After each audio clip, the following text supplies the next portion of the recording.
welcome back to the channel.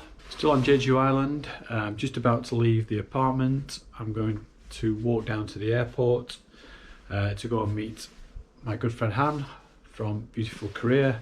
He's coming across here for a couple of days. So I've got all my stuff, got all my camera gear, got the drone, all the batteries are charged, and yeah, let's go and explore Jeju Island. Okay, speak to you soon. Peace.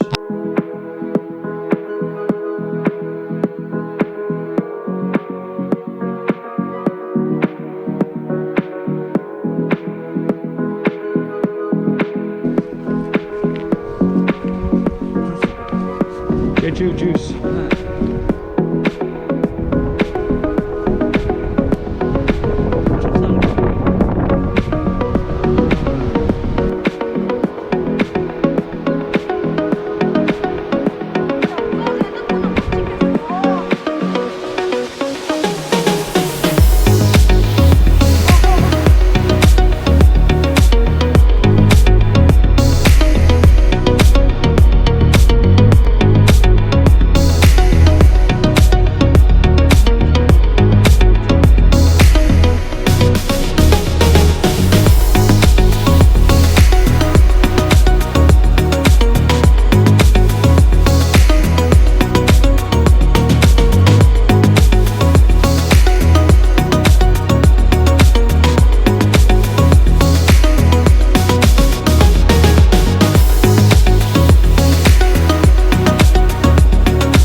Jeju World Cup Stadium.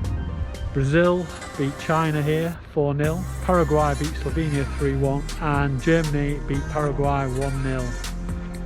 Stadium capacity is 35,657.